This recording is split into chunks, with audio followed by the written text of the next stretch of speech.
Good afternoon, everybody. It's Jim Muehlhausen. We are here for part 5 of 5 of the sales virtualization course. This one is sales process structure. What we're going to be talking about this time is how to put all of the other work that we've already covered together in one cohesive piece. So the bulk of this will be laying out an example, and I find that most business owners and business people find examples the most sticky form of education, and that is what they'll retain the best. So that's what I've tried to do here, is give you the best form of education that I can. So that said, let's do a really brief overview. And why is my screen not changing? Sorry.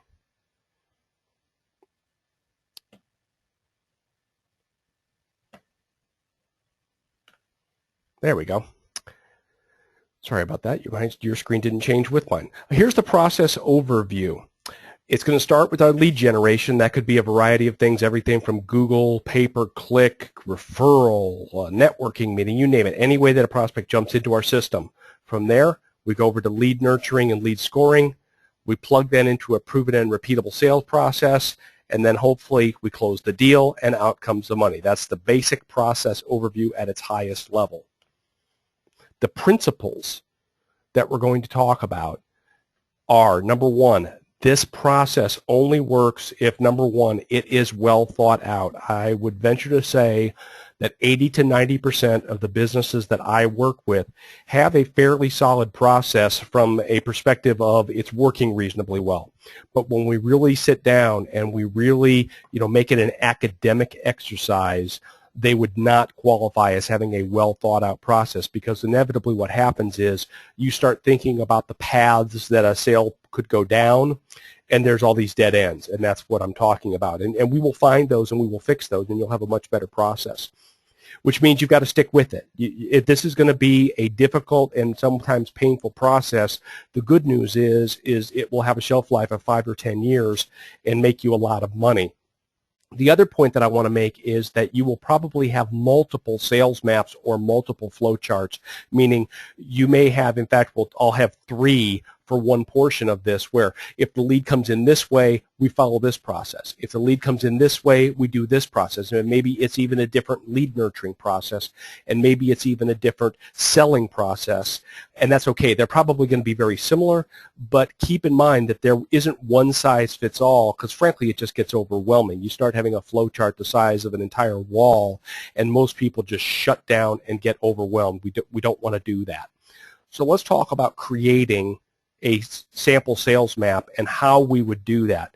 Now here's the short version. Sales mapping is a completely different course than what we have talked about, and I have just alluded to it in several of our modules, and so I want to give a caveat that this is not a course on sales mapping. That is an entirely different course, and so we're just touching very briefly on what it is conceptually. Typically, if we will do a sales map for a client, it takes about a month to go through it. A lot of discovery, a lot of back and forth, a lot of brainstorming. You flow chart it, you test it. All of that is about a month long. There are 9 modules, 9 basically sections and pieces of a typical sales map, and I want to share a couple with you that are relevant to our discussion today. And section 6 of a sales map is what we call predetermined workarounds, meaning, I'll give you an example. Many years ago, I came home to an $1,100 Kirby vacuum cleaner, much to my chagrin. And so I talked to my wife. Why would you buy an $1,100 vacuum cleaner that I don't feel that we need? And the reason was because the Kirby vacuum cleaner salesperson had an outstanding sales map, and in particular, an outstanding workaround for the known problems that they had. And I think that what I learned from this Kirby situation, maybe it was worth my $1,100, I just got it in sales training instead of in vacuum cleaners, is that there's really 3 sales to selling a Kirby vacuum cleaner. And sale number 1 was get inside the house. The guy came to the door. My wife said, not interested. And he fed her some line. This is pre-cell phone. That, oh, well, could I just borrow your phone and check in with my boss? So being the naive and trusting woman that she is, she lets him in the house, lets him use the phone, which led to sale number 2. Can I demo the product for you? And so here is literally the workaround that he gave her. Hey, I know you don't want a vacuum cleaner, but I actually get credit for demoing the vacuum cleaner. So would you humor me and just let me show you this vacuum cleaner? I know you're not going to buy one, but can I just show it to you because, I need to get my little check mark on my sales scorecard. So she, of course, being the trusting soul, says, oh, well, sure, if it gives you a check mark on your scorecard, sure. So he demos it. He wows her with the demo, and 20 minutes later, she's buying a vacuum cleaner. But the point was, she's not the only one that didn't want to let someone in the house. She's not the only one that didn't want a demo. So they broke it into 3 pieces. They knew exactly what they were going to do on those 3 pieces, and they had a standardized workaround. This is why sales maps are so powerful, because your good salespeople figure out how to do that on their own. Your average and your poor salespeople will never think of these workarounds. And if you will proceduralize them, you'll find that your bad salespeople get much, much better, because if they know that step 1 is just get in the house, there's only 5 ways to do it other than kick down the door, and they'll figure it out. Step 8 in the 9-step process of a sales map is what we call an apathy pry bar. Everybody in their sales process has a point where either the sale stalls, the customer gets apathetic on you, there's features and benefits that are important to you that aren't important to the customer, or maybe it gets to an RFP process where you thought that they were going to buy and now you're thrown in the hopper with 9 other people. And what we need in these type situations is what we call an apathy pry bar. And this is it could be a sales move, it could be a resource piece like a digital asset, or something that is designed to pry the prospect off of their apathy, to get the prospect moving again. The Xerox salesman used to do this all the time. Oh, we've got a special on paper, but it's only good till the end of the month, just to get somebody in motion. And we want to pre-think of those, pre-know when they are appropriate to use and when they are not. Where do you start? What do you need to begin? The first thing that you're going to need is to get some type of flow charting software if you do not already have some. I am not a big fan of using Word or Excel. I know that Word and Excel will do this, but it is so much easier if you will get something like Microsoft Visio, or I use a program called WizFlow, which is just a poor man's Visio. I think it's $30. And I've had Visio before. It does everything that Visio does. But these things tend to change. The reason you want to use a flowcharting software is I'll make version 1 of this thing. I'll have this beautiful flowchart, and then all of a sudden I'll realize, oh, shoot, I never thought of that objection, or I never thought of that branch. And if you do it in Word, it's going to be a real pill to insert a box anywhere in your flowchart. If you use a charting software, they are designed to do exactly that, move boxes around and keep the flowchart intact, allowing you to add and subtract easily. So it's well worth the $70 investment in Visio, or $30 investment in something like a WizFlow, which I think I found on download.com. But do invest in that. It will make your life much, much easier. I'm also not a fan of doing these on a whiteboard for the same reason. There's going to be a lot of changing and a lot of erasing, and you're going to want to do it digitally, so just for the ease and for your own sanity. You're going to want to create a sales map for the simplest subsystem, meaning you may have 5 sales maps for lead generation. You may have 5 sales maps for lead nurturing.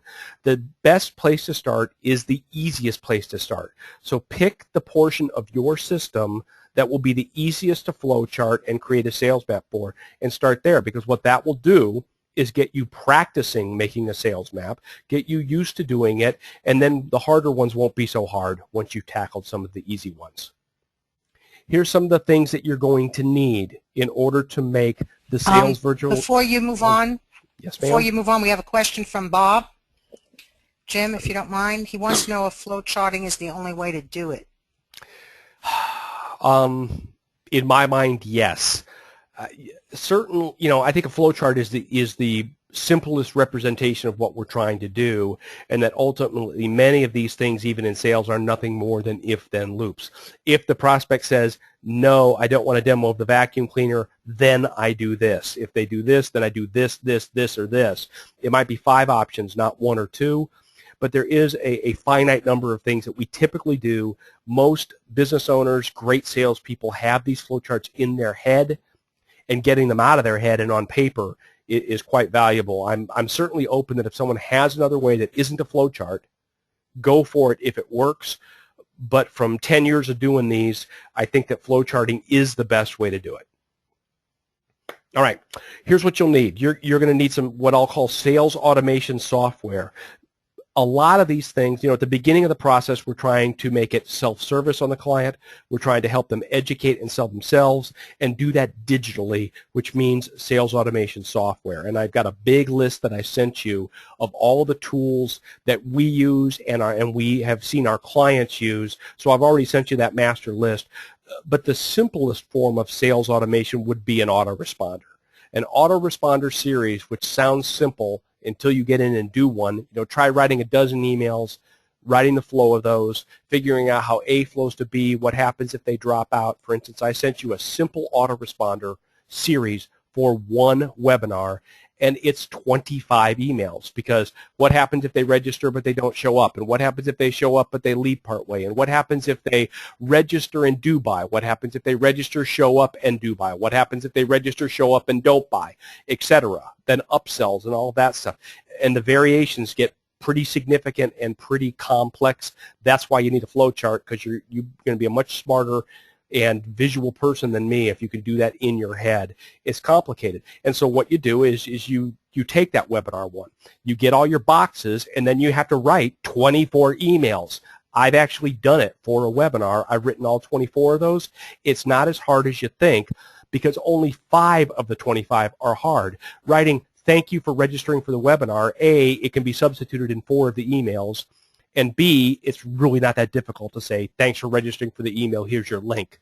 That's not that difficult.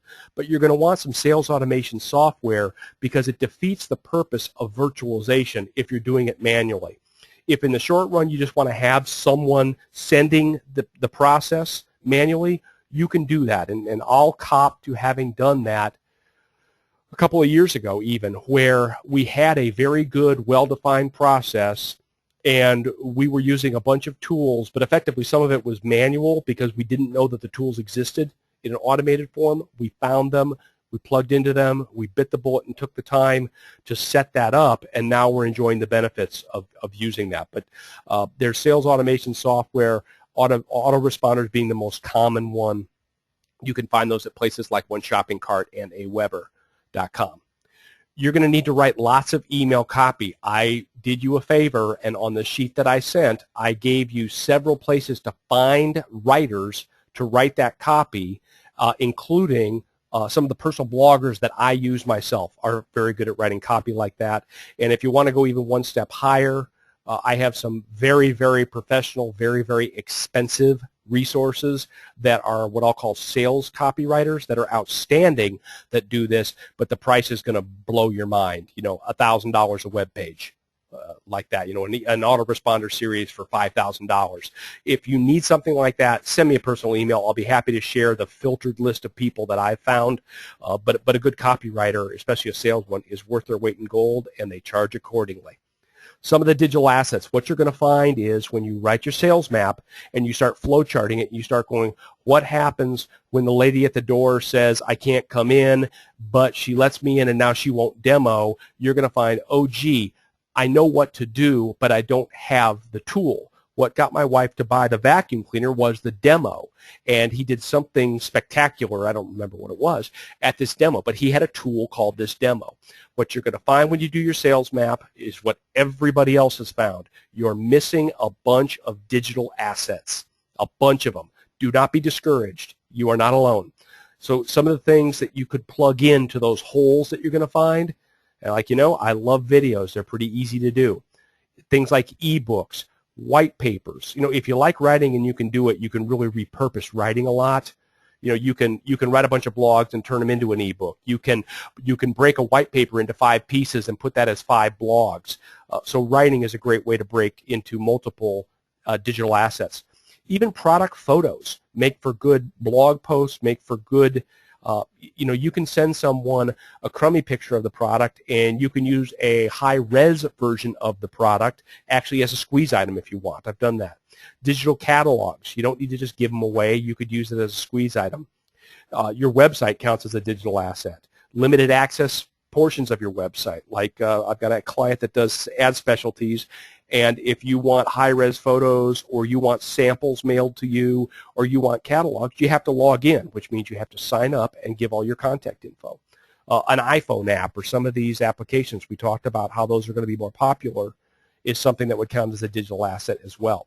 Here's one that I just love. I've got a client that I may have alluded to that has a couple of products, one of which is a fire protection product. And this is a video that we've got up on YouTube of a guy with a newspaper, a couple pieces of newspaper in his hand and a penny, and as you can see, he is literally taking a blowtorch to the penny, and in this video, he actually melts the penny in his hand without A, burning the daylights out of his hand, and B, without setting that newspaper on fire with the blowtorch on it for a minute, and it's because the product's really cool. But if you had something cool like that, which you all do, don't be yeah-butting me and going, well, yeah, Jim, we don't have anything that cool. Yes, you do. In your world, you have something that cool. You just got to figure out what it is. So we use this as a teaser. And people that come in that watch this video go on a different track than people that don't watch this video. So let's do an example. I'm going to do an example, and let's start with a lead generation sales map. And I'm going to do it for the company that you just saw. Okay? So what we're going to do is we're going to pick one method. That could be pay-per-click, that could be SEO, that could be referral, that could be direct mail, that could be telemarketing. It could be anything, but the one I'm going to use in the example is search engine optimization, trying to get on the first page of Google search engine. So if you want to do the same, and some of you, I talked to some of you offline, you said you're doing pretty well getting on the first page of Google. Great. Get on the first page of Google for 20 more words than you're already doing. There's no such thing as too many keywords you're on the first page of Google for.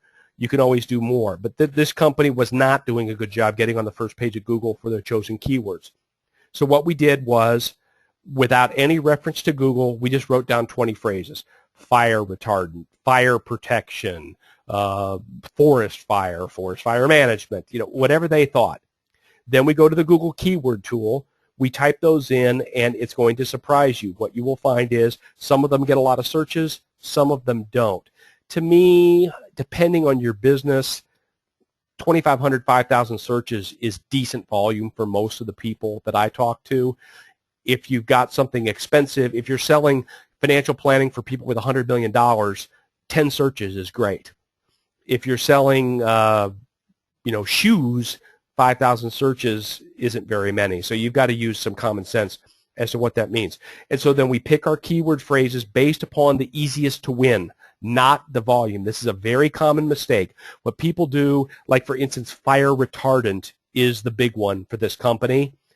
It's not overly competitive. We can get to be number 1, 2, or 3 on that one, but not quickly. There's some other words that aren't 50, 100,000 searches like that are much easier to win, and I've seen clients get on page 1 of Google in 3 weeks for those terms. Pick the battles that you can win first, because you will learn while you're getting on the first page. Then start getting the harder ones, because I assure you this is an exponential curve.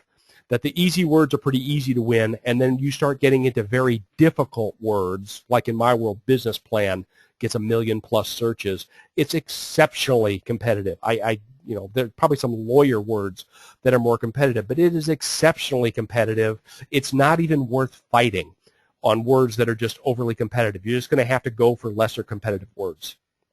Step 3, you have to clean up your site. I'm guessing most of you do this, but we've got 35 people on the call. I got to address everybody here. So what you want to do is, I'm going to call this site cleanup. You may have heard it called on-page optimization. It does matter. I put several clients through this. I have a firm that I use in India that runs about, it's $100, $125 a week for about a month. It's $500-ish if you've got 100 pages or less. If you've got 10 pages, it'll cost less than that. But what they do is they're going to adjust your title tags, your description tags, your meta tags. They're gonna add links on different pages, and there's some strategy to that. They're gonna add meta tags. It's gotten a little more complicated. If you haven't kept up in this in the last 3 years, it's more complicated than it used to be. In particular, that internal linking is actually pretty important. Links from you to you actually make a huge difference. And what they did for our pages was really just a little bit of tweaking per page, and it was surprising how much good that little bit of site cleanup did. So if you haven't done it in 3 years, I'd recommend you do it. do a little Googling on these terms, send me an email. I'll be happy to flip you to the people that I use as well. The next step, and this one is the hard one, we want to build quality links. I talked about the last Google update, which really penalizes low-quality links, does not like low-quality links, and so whether we like it or not, we need to focus on high-quality links. You know, one I left off on this that is a little bit of a cheat, but it does work. If you're familiar with PR Newswire or PR Web, which are publicity firms, for $75 you can get a press release written and basically buy a link. I don't know what else to call it, but it's a legitimate link, and it's a very high quality link. It's going to cost you about $350, $400 for that link, and it only lasts a year. But if you need a boost and you need a PR6 link, that's a trick that the pros use. That's where I was taught it. I was taught that by a pro. So you could always buy a link on PR Web. I'm biased towards PR Newswire. I have had better luck with PR Newswire than PR Web. It's more expensive, but I think it's worth it for what it's worth. Back to my PowerPoint, some of the places that you can get quality links. Create a Google Plus profile and put your web page in there. That is a quality link. Believe it or not, Google likes links from themselves. Same thing with YouTube. Google likes links on YouTube. The easiest place to get one is in your own videos. If you will make a video, down in the description, if you will format your link correctly, you can give yourself a link. Make sure that it is formatted http:// abc.com. The other note on linking is stay consistent. You don't want to put http businessmodelinstitute.com today and then http www Business Model Institute tomorrow, because that Google treats that as two. And now what I am doing is I am dividing my links in half. So I'll pick which you're going to do and stick with it. If you're going to do www, no problem. Just always do www. I do the non-www because it's just shorter and I have a long domain name.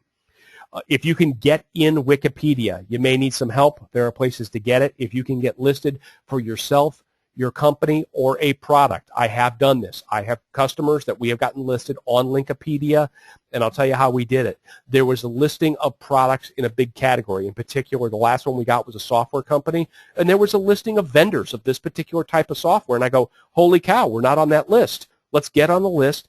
And literally, we got the holy grail of links, one from Wikipedia, which dramatically boosts your Google page rank and is going to bump you up a ton on searches. So don't forget Wikipedia. We talked about hub pages and Squidoo. What you want to do is you need to write an original piece of content for them. You cannot take a blog that is on your website and then repost the exact same thing to hub pages and Squidoo. Hub pages in particular is very fussy, and that not only will they catch you at it, but you're going to hurt your chances to get anything done in the future. So the best thing that you want to do with hub pages and Squidoo is, let's say you write an article on the benefits of using content management. Don't post it on your blog. Go post it one version on hub pages. Do either an article spin or just manually spin it. Just rewrite it with a different feel to it. Post one on hub pages, post one on Squidoo, spin it again, and post it on your own blog 2 weeks later. And I'm not going to promise you, but I'll bet you get away with that. Because what they do is they actually go out and search the web for anything close to what you give them. And if you can get it posted, then do it. They're a lot less likely to get it. You may get in trouble if you try to change that later. But within hub pages and Squidoo, you can embed some links, and I recommend you embed a few, but frankly, one link in any of those does you a lot of good, because both of those pages are ranked in the top 250 of all websites, which there's 10 or 20 million websites, and now you're talking about getting a link from number 249 and number 250 out there, and they both have very high page ranks, which is kind of Google's quality metric. It goes 0 to 10, but I believe that they're both 6s on their Google page rank. So those are terrific links, and you should get them. And then the one that is a real pill but is important is getting those guest blog posts. So what you want to do is find someone that is either a trade rag is a good one, newspapers are a good one, anyone that will publish some kind of newsy story, and that newsy story can't be, here's why you should buy my product. That is not news. It needs to be news. And then the understanding is that if you do a guest blog post, they will give you a link back within that, and then that's how you get them. A ton of work, and I hate to be the one to break it to you, but you're going to need to do it. And if you don't start doing it now, you're going to end up doing it in 2 years anyway. It's just the way it's going, unfortunately. It's a lot of work and it's a pill, but it's absolutely necessary if you want to be on the first page of Google. I do want to talk a little bit about low-quality links because they do matter. They're not irrelevant. They just have been de-emphasized quite a bit. What you want to do is, if you're familiar with do follow versus don't follow, what do follow means is if you put a link into, say, a blog comment or a thread that you comment on, you can put, hey, I found that that leather furniture thread at billsthread.com. Well, that billsthread.com can either be a clickable link, which is a do follow link, or it can be an unclickable link, which is what's called a do not follow link. We want do follow links. There's a big debate as to how much, if anything, do not follow links are worth. In general, you should treat a don't follow link like it's worth nothing. What we want to do follow link. So this link that I have in the post, and it's also in the sheet that I sent you, has a giant listing of do follow blogs. Now, be careful. The other thing that Google is tracking these days is the relevance of that blog. So if I go to Nick's embroidery blog and start talking about, oh my gosh, the Business Model Institute rocks, that's not a good idea because they're not related, and Google is getting smarter and smarter of realizing that that's an unrelated blog. What you want to do is go to something that is related to yours, find one that's do follow, and then comment, and ideally even embedding your keywords. Again, those are tricks that you can pick up. There are directories, everything from article directories to blog directories. There's all kinds of directories. Many of them give you a profile where you can put your link. That's a low-quality link. You can do social bookmarking. There's a lot of talk in the SEO world that social bookmarks hurt you, not help you. I don't know if I agree or disagree with that, but I'll tell you the solution. What you want to do is use social bookmarking to build your links to your hub pages and your Squidoo and your YouTube videos. There's no downside of that, because then what happens is you have your hub page that ranks to your main page, which is already good. Then you build the social bookmarks to that hub page, and it basically builds what they call the link juice of that hub page. So what I would recommend on the social bookmarks is build the social bookmarks to YouTube, Squidoo, and hub pages. And please do not buy links. It's bad. Google hates it, and they're eventually going to catch you. Don't do it. You'll be sorry. And there's no undoing it is the problem. Don't buy links. PageRank. Like I mentioned, this is kind of Google's how relevant the page is, and surprisingly, the primary criteria for PageRank is how many links you have and the quality of those links. That if you can imagine, like for instance, Google says if I have 3 links from a PR5 site, I'll be PR4 without anything else. The number of PR1 links it would take to make a PR5 site is probably millions of links. That's why those low-quality links aren't as good, that they come from low PR sites. Another one of the tools that I put in that page is a plug-in for the Firefox browser only that will show you both the Alexa rank, which is a traffic estimation, and the Google PageRank. So as you're checking these things out, it would display in the bottom corner. It's a nice little tool. If you're looking to learn more about PageRank, which you should at least have a basic understanding of, go to that link that I provided at the bottom. A couple of other factors that you should consider. The number of pages on your web is part of how Google sets your page rank and how Google ranks you. So Google says Bob's website has 10 pages, Jim's website has 1,000 pages. Which website is better? The one with 1,000 pages.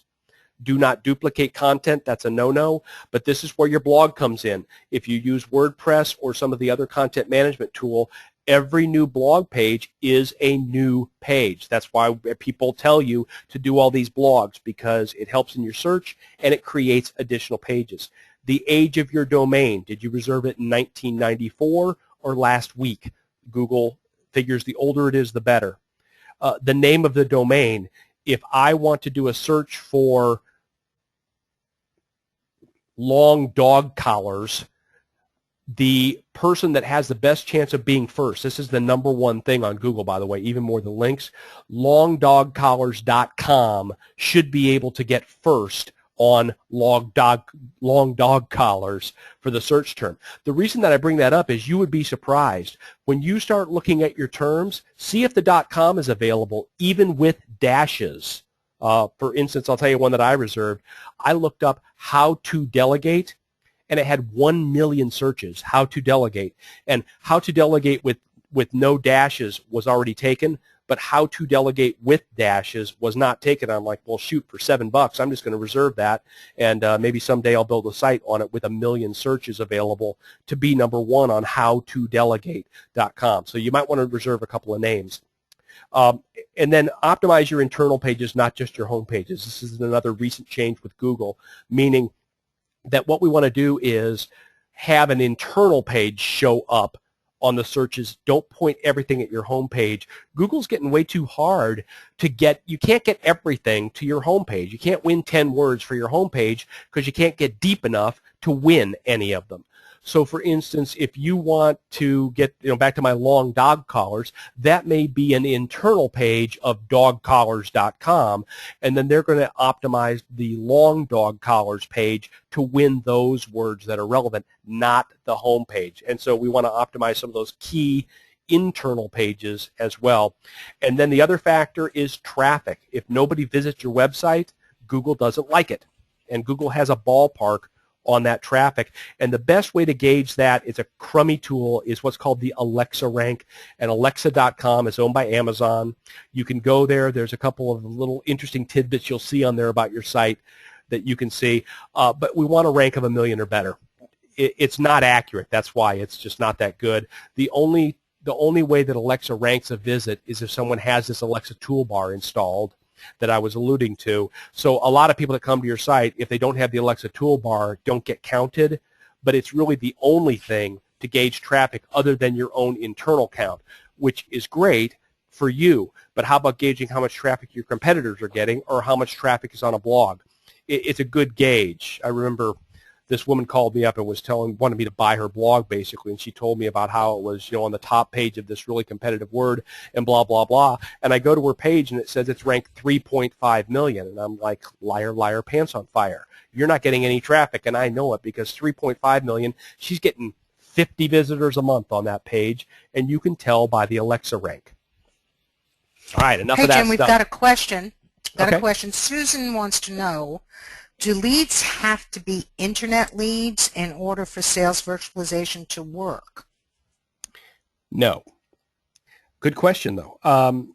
Certainly, a lot of what we've talked about with sales virtualization has to do with catching leads on the internet using, low-cost digital marketing, and that's a lot of what we've been talking about. But please don't believe that this has to be something that comes from the internet. So, for instance, I meet someone. I'm at a trade show. I'm having a beer after the trade show, and the woman standing next to me at the bar goes, "Oh my gosh, you need to meet John." And so I meet John, and John's a prospect. Well, I can just manually enter John into my system. He doesn't have to fill out some web form. And your system should work for all lead sources, should be able to plug into the sales virtualization system you're creating. And if they can't, there's probably something wrong. Hope that answers your question. All right, example, lead nurturing. So there's our lead gen. There's ways that you can get leads. Hopefully that was robust enough for you experts and not overwhelming for the people that it's new to. Okay, now we've got the lead. What do we do with it? First thing that I want to talk about is, do you want to filter before you nurture?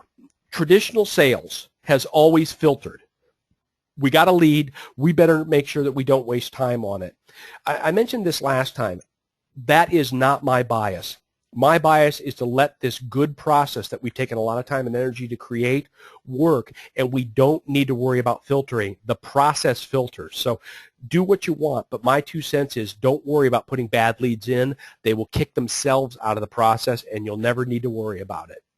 So in the system, back to our fire company, the squeeze items. And what a squeeze item is something that the prospect wants enough to tell us, hey, over here, I'm willing to pop out of the bushes and identify myself as a prospect, give you my email, give you my phone number, identify myself as a prospect, and get into your loop. So we have 3 squeeze items and 3 nurturing processes, all similar but different for this. The first was they request a free sample. Holy cow. It's funny, that product that I told you with the penny, they used it in Lord of the Rings as a hair gel to light people on fire so their hair won't catch on fire. So I promise, anytime you see somebody in the movies on fire, they have that product on them protecting that stunt man or woman from being burned. So lots of people request free samples because it's cool stuff. Secondly, we got a scientific white paper.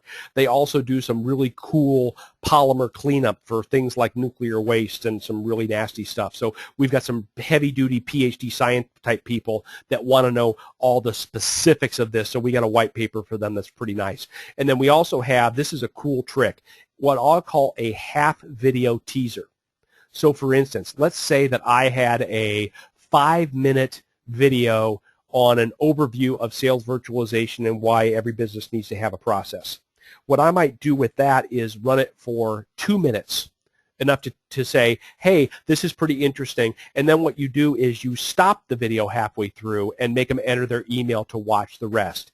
There's fancy ways to do that and not fancy ways to do that. Let me tell you the easy way that everybody can do.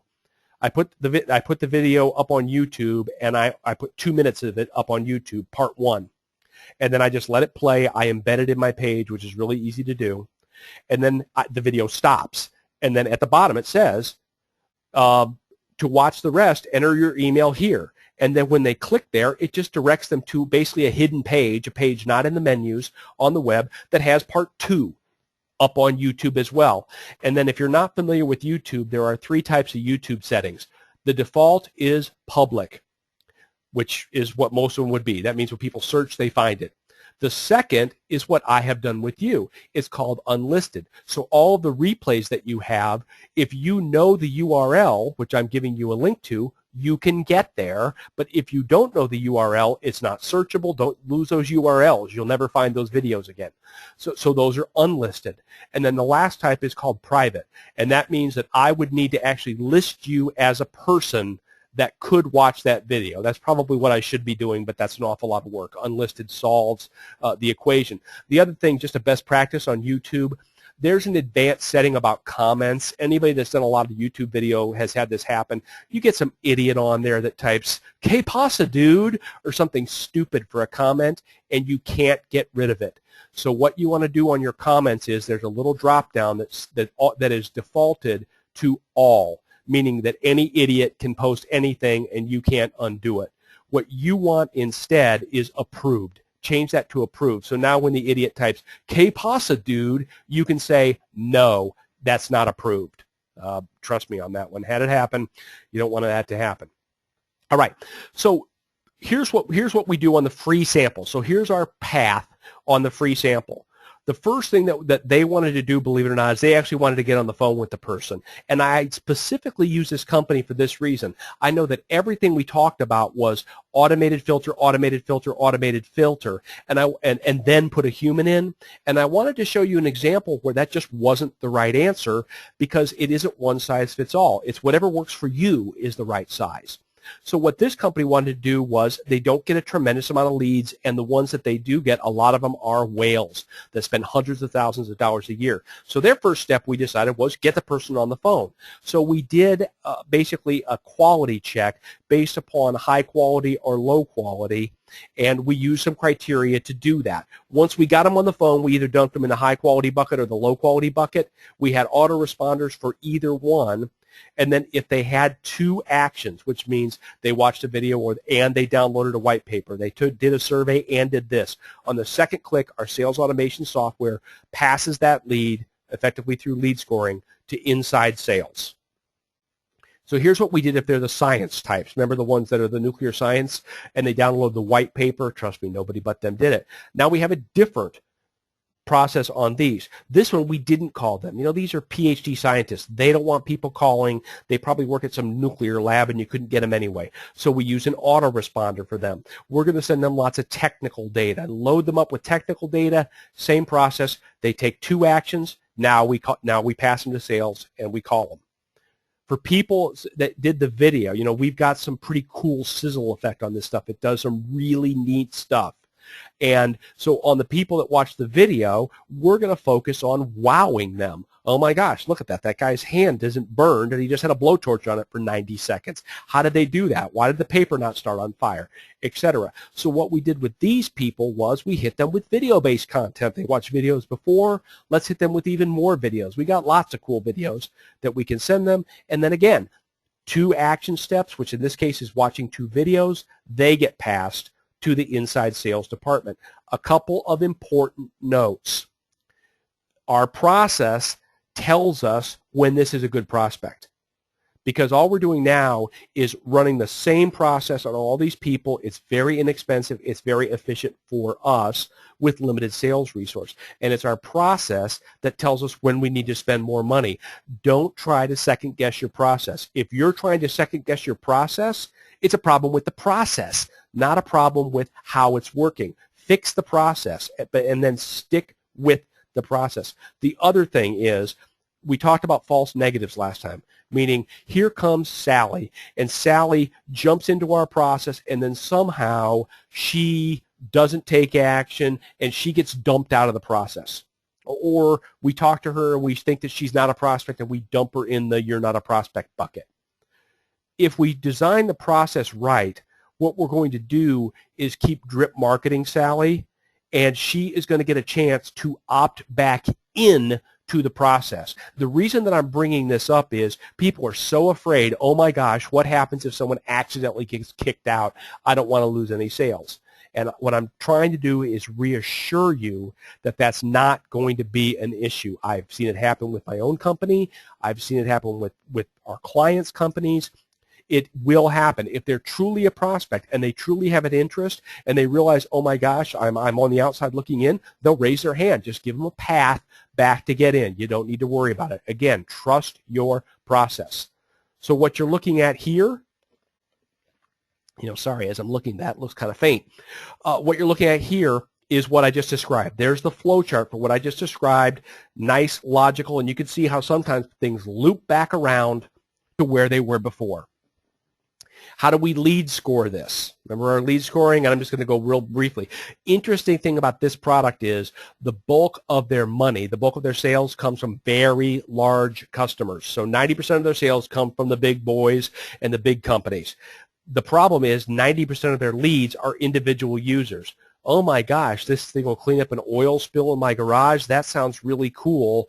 You know, how do I send you $10 to get a bucket of this stuff? Not how do I buy $100,000 a month of this stuff? And so they had this dichotomy of the value of the lead versus the quantity of the leads. And so they did it backwards. Again, I like this because it goes against what we've talked about before.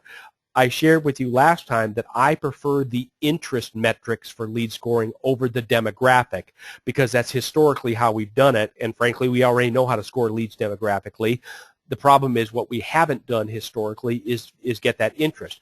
But in this case, if 90% of your leads were kind of garbage and only 10% of your leads were the ones that had a big dollar sign attached to them, in their case, they definitely want to go with the demographic data first. Meaning, are you a purchasing agent for a great big company, or are you Sally who is trying to fix her 72 Nova in her garage and spill some oil every now and then? And that's demographic data.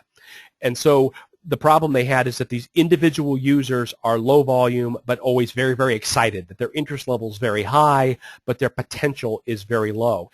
And so when we flow charted this process, what we did was we realized that we were spending an inordinate amount of organizational energy, not just trying to sell them, but actually selling them. And what we did was we set up a distributor who went to Amazon and now they sell all their products on Amazon. They don't even sell to these people. They still do the lead nurturing, but at some point they just flip them to the link on Amazon of here's where you can buy our product for, you know, $40 for a variety pack. A couple of highlights from their lead scoring system. Here's what they thought was important. Again, I'm giving these examples so that hopefully you can figure out your own. State fire marshal. So if you're the head of an entire state, like the state of California's fire marshal, that's a whale to them. That'd be plus 20 points. If you're a reporter, PR is a very PRable product when you got stuff that will stop something from starting on fire. If you're a reporter, that's plus 20. If you're an environmental engineer, which means you have a job at a big company typically, 10 points. If it's your personal email, you know, sjohnson@gmail is nowhere as good as sally.johnson@ibm.com. Much better potential there because it worked for a company. And if your company size, which we had to research quickly, there's easy ways to do that, is greater than 10,000 employees, then you got 10 points as well. The philosophy that we used on this was, number one, qualify based on the demographics, like I said. The step 2 in our process, educate the prospect so they can self-qualify themselves for fit. We're not trying to determine their fit. They're trying to determine their fit because they're going to do it whether we try to do it or they try to do it. So we just fall on the sword, let them self-qualify. And then step 3, if we opt in on the demographics, meaning, okay, it's Sally and her 72 Nova, no thank you, we don't want to opt in. Sally, here's where you can buy the product on Amazon. If we opt in, then we begin the formal sales process, which goes something like this. Jim, we have a question there. Okay. From Bill. He wants to know, will this work without lead scoring? Oh, can you do this without lead scoring? Well, I think all of us are probably living proof that we can do it without lead scoring. I certainly have done this without lead scoring. I've had lots of clients that have done it without lead scoring. You know, let me give you the pragmatic answer. Absolutely, positively, this can work without lead scoring. I think if you want to do this without some type, you know, how do you know when you bump someone from even just an action step? So now you send me an email. It's let's just say it's 10 emails in an autoresponder. At what point do you stop sending me those emails and either dump me out to not be a prospect, tell me it's time to put up or shut up and buy something? I mean, do you just run through all 10? Sometimes that's what you do. You just send them all 10 emails, and at the end of 10, it starts over. You go, okay, you know, we've given you enough info. We're just not going to send you anymore. You put them on a newsletter list. That may not have lead scoring attached to it, but it always has a next logical step.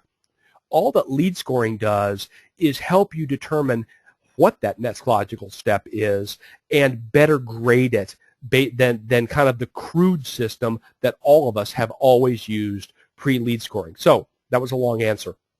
The short answer is yes.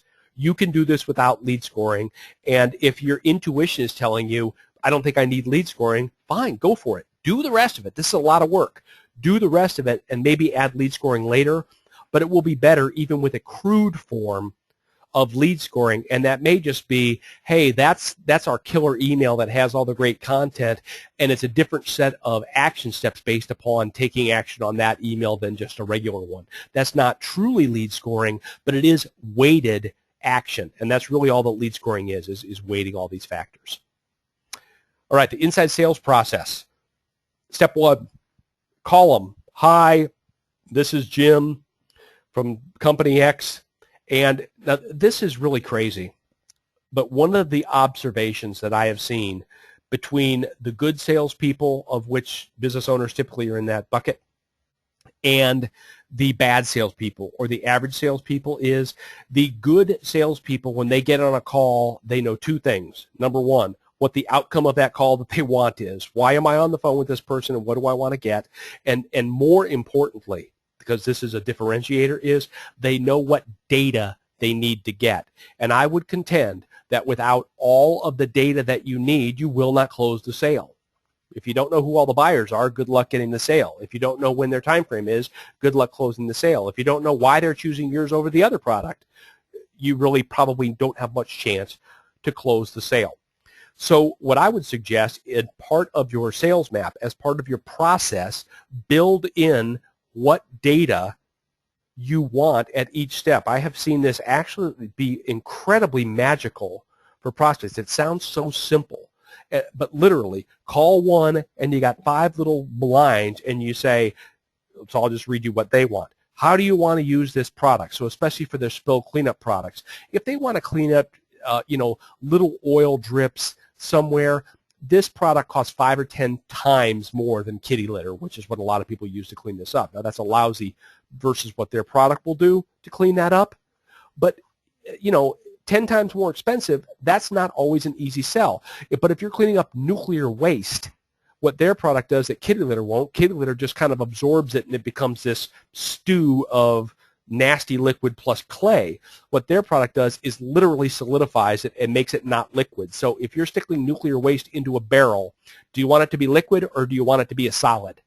I don't know about you, but if that nuclear dump is near me, I want it to be a solid because it's much safer for everybody. So if they intend to use this for really, really nasty stuff cleanup, we're making it literally changing its form matters. That's a much better use than I got an oil drip, in my plant. And so that's an important goal to call. What are they currently doing? Are they using kitty litter? Are they using a competitive product? And it's just, well, we're using something pretty similar, but we're just looking to see if they're charging us too much.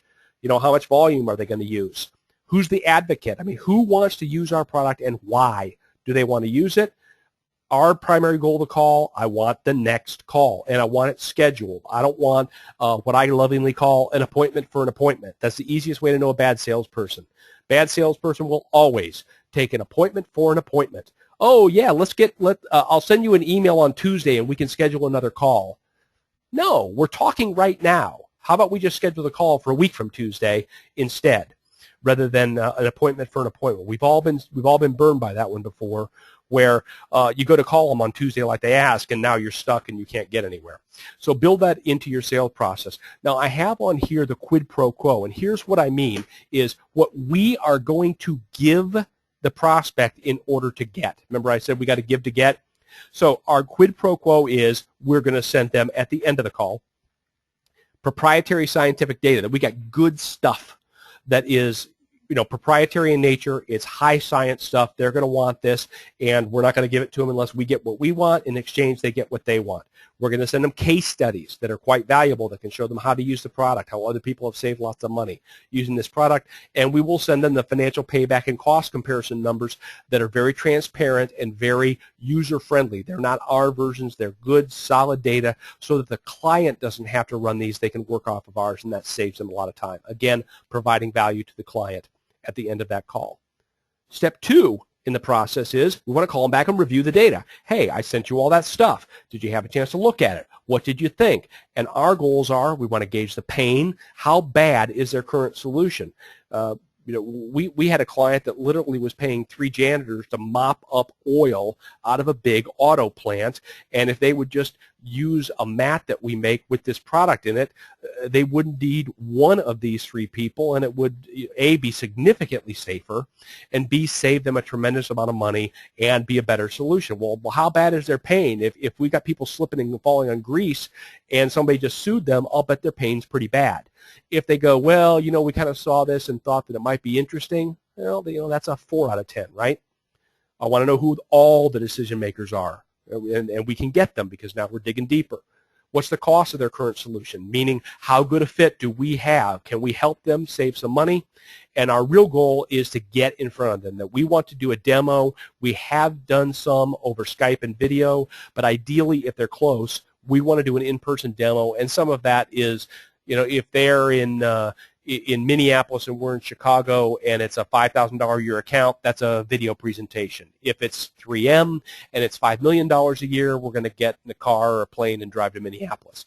So we just use some common sense as to whether we want to do that. But the point is we want to wow the prospect with the product. What's our quid pro quo? What are we giving them? We're gonna answer any specific questions. Don't think that doesn't have value. You have great knowledge about your product and how it can help people. And if you truly are more like a librarian and a resource for the client, that has value. If the way you're going to answer questions is everyone's going to try to sell them something, and it's well, let me tell you why you should buy this. Well, then that doesn't provide value, and the client doesn't want it. And of course, going to them and demoing it has value as well. Another thing that I do want to note that qualifies as falling on the sword, these guys had a real issue with what I'll call not being proud enough of their product. It's 10 times more expensive, but literally, if this product would have been used on the BP Gulf spill instead of dispersing it to the bottom of the ocean, what would have happened is this product would have solidified all the oil on the top of the water. They could have literally pulled that. It would be like Jello. It would turn into like solid Jello. Pull that onto a barge, take it to a waste facility or to a power plant, and burn it as fuel.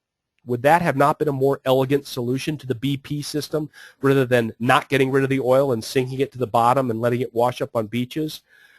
But they were very effectively scared to talk about the price of their product. And really all they were doing was pushing the problem. They were sweeping it under the rug and pushing it to the end of the process, and then people would go, oh my gosh, I can't believe it cost that much. And what we did procedurally is we've sold this person enough to start talking about value of the product versus cost of the product. And what we got them to say is, why would you consider a solution that's 5 times more expensive than what you're using? Because what the prospect says is very interesting. If they go, I have no idea, it's really not that big a deal, I'd just as soon end it now and we'll opt out. But if they go, our current solution stinks, it's dangerous, it's expensive, we're getting a truckload of kitty litter every week in here, and it's ridiculous, we need something that's a more elegant solution, cool. Now we got a good fit for them, and we're going to keep moving. Then we go to the demo. The goals of the demo is we want to wow them. This is our chance to show them the product in action and wow the daylights out of them. Look at us turn that nuclear waste into a much less hazardous glob of Jello that won't start on fire, won't leak, and won't drip into a river. We're going to justify the cost difference. We're going to talk about their solution. We're going to talk about how we can do it better. And our real goal is I want a small PO or a trial. I've had clients that have been very successful with literally just saying, put us on your vendor roll. If you're talking to 3M, just getting them to take you down to purchasing and getting you on their vendor list has some value. But we want to keep that moving. And in this case, I want a $500 PO or something so they can actually try the product. And what we have found by changing this process, again, they were kind of afraid to do that, is if they won't spend $500 to figure out whether this is worth more or not, they're not a prospect.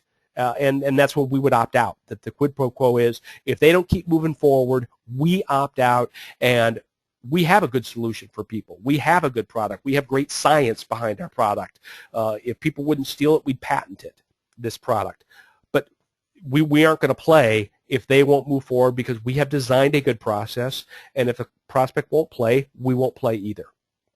And that's how they work. Now, how do we recycle? What do we do with people that don't buy? Fine, you won't give us a trial PO. You don't throw them off the boat and light their hair on fire. What we do is in our flow chart, we draw a big arrow back around to probably the beginning. We put them in a drip autoresponder. We put them in a, someday maybe, or a slow sales cycle process.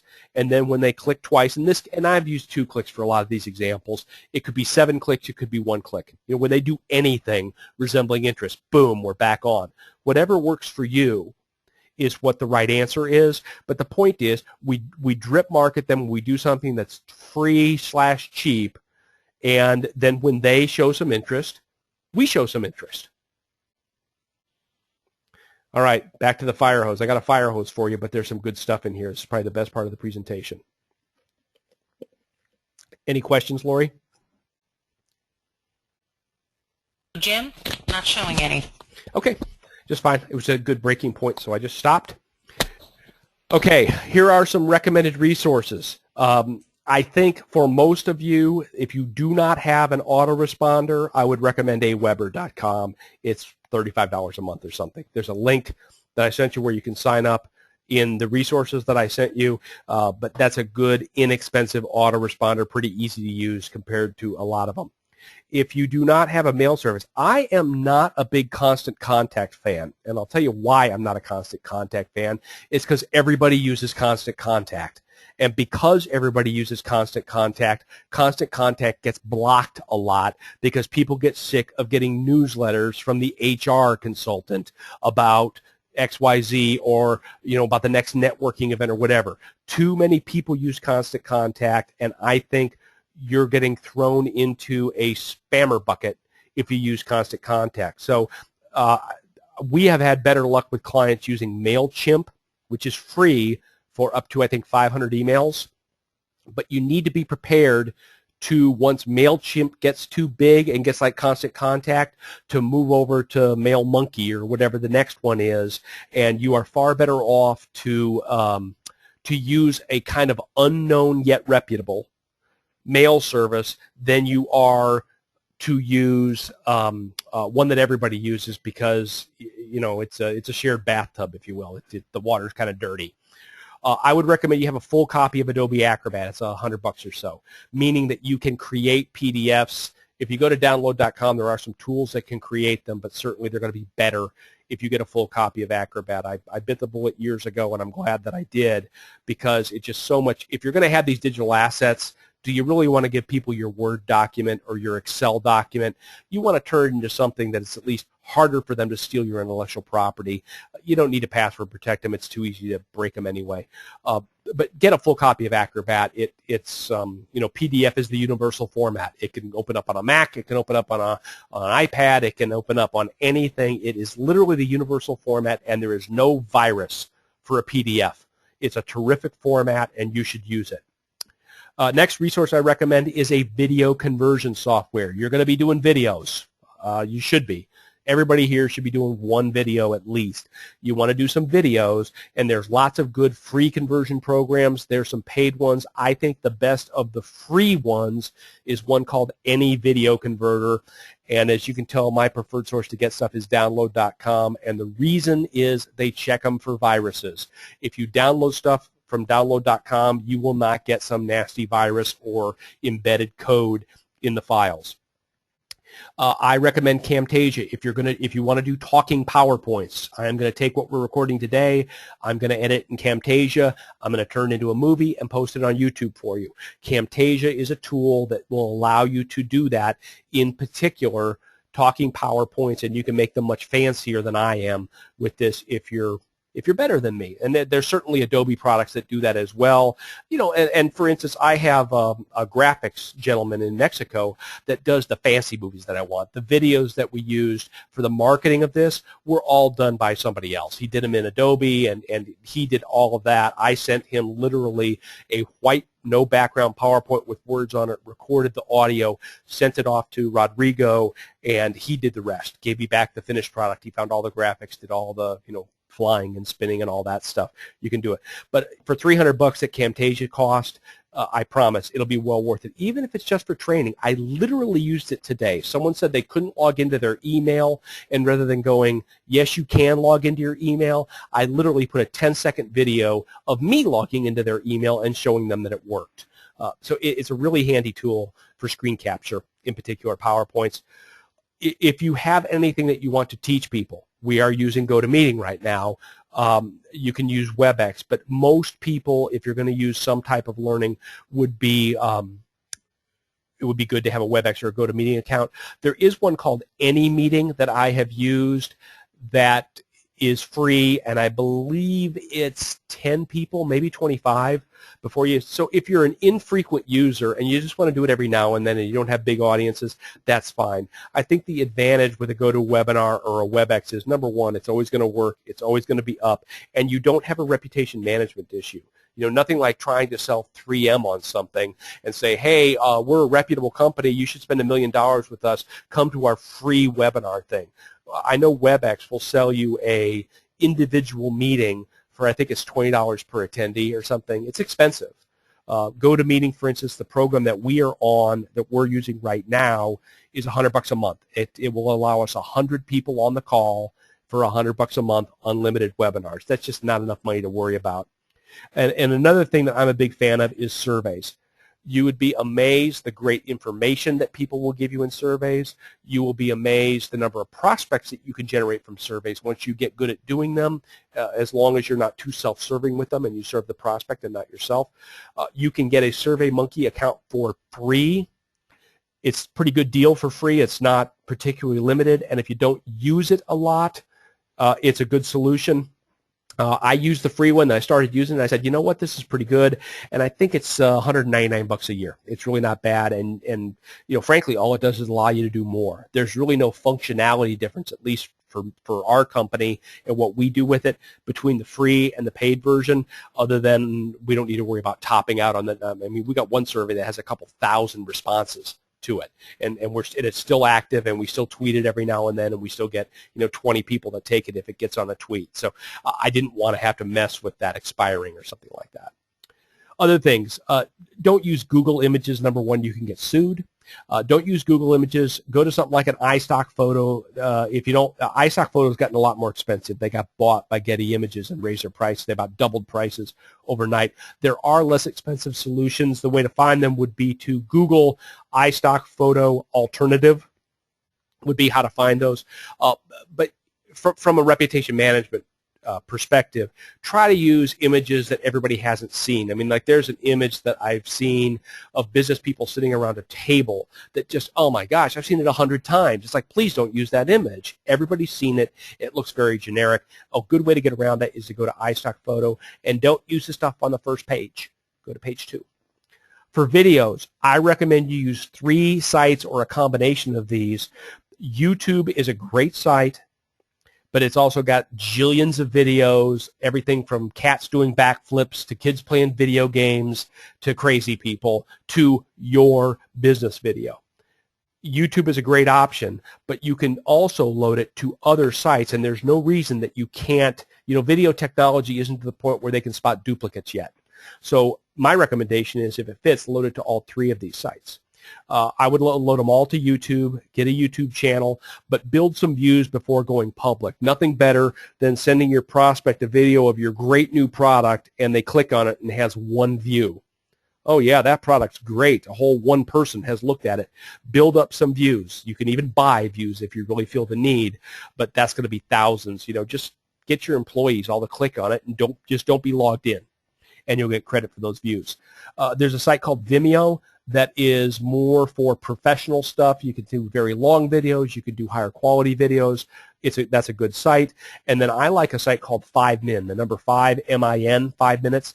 The videos have to be educational. They have to fit into one of their categories, and they must be 5 minutes or less.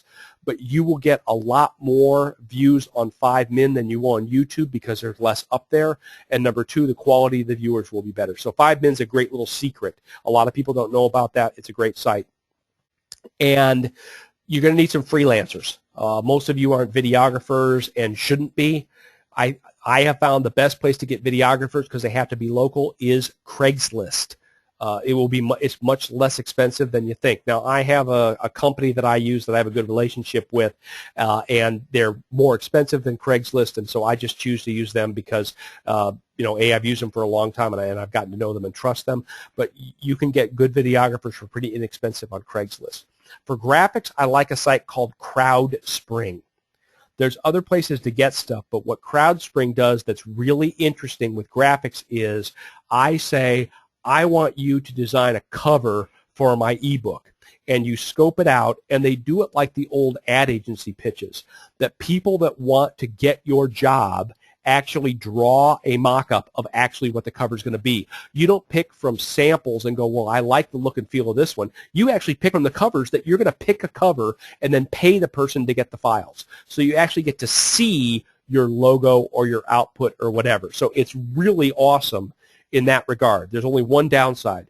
You're going to pay double or triple on CrowdSpring than you're going to pay on some of the other sites, because in order to entice the good people to do it, you've got to set the bid higher. So, for instance, what did I do? I did a PowerPoint. That's actually how I met Rodrigo, was on CrowdSpring. And I did a PowerPoint, and I wanted a 12-slide PowerPoint, and I think I paid $350. It's pretty expensive for designing a movie out of a 12-slide PowerPoint, but I had 12 different PowerPoints to pick from, and it wasn't like, gee, I'll bet they do a good job on my PowerPoint. I'm literally looking at the PowerPoint I'm going to buy that is my stuff. So that's the best one of those sites that's effectively crowdsourcing for graphics. If you want some writers, go to iWriter, iWriter.com. $4 will buy you a really lousy blog. $50 will buy you a good one. And then I do have my personal resources. And the only reason I think that those are valuable, yes, ma'am. I was just going to say, getting back to the PDF, I've been not wanting to interrupt, but Merrick said there's a program called Primo PDF. It's free. It installs like a printer, and you can use any software to create a document and then print to PDF. So Primo, Primo PDF? That is correct. All right, PDF. So there you go. Yeah, there's several of them, and if he says that that's good, that's probably a good choice. I'm just a huge fan of taking recommendations on this stuff because, like, you know, if I've got some of my bloggers listed in there, I interviewed 50 bloggers. You know, there's 3 bloggers out of the 50 that I did. If you love interviewing bloggers, then I'll be happy to share with you an easy way to do that, and I did in less than 3. But it was a pill. If you just go to the ones that I picked, worst case scenario, they're probably better than some of the other ones that are there. So thanks for the recommendation, Merrick. That's helpful. What would Primo PDF, is that what it's called? Lori? Okay. Yes, that's it. Terrific. All right, and so like I said, I have listed my personal resources in that session outline that I sent to you last week. I would like some help if you would be so kind, and so I'm going to reward you and bribe you. This is the final course in this 5-part. I know we've covered a lot of ground.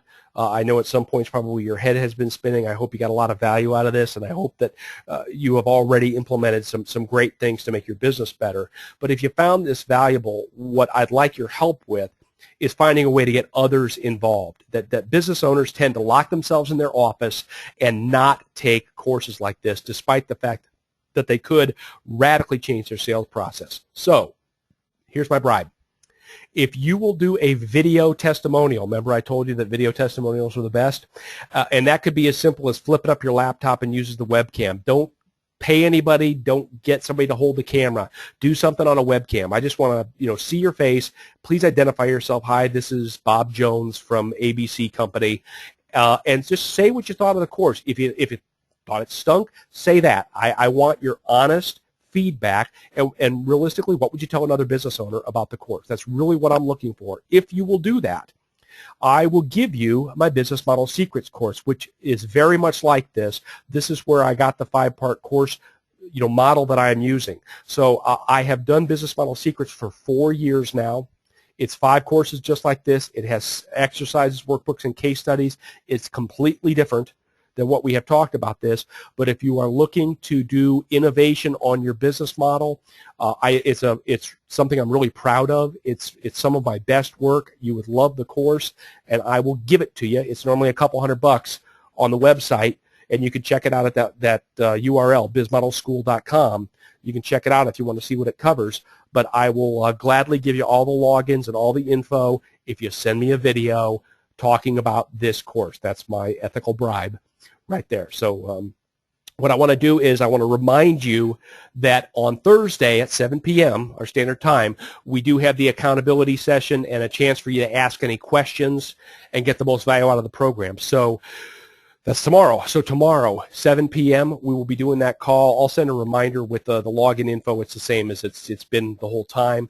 But thanks so much for participating in the program.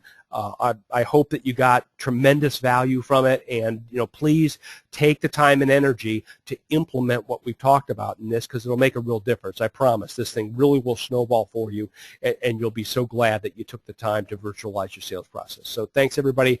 I will stay on if anybody's got any questions.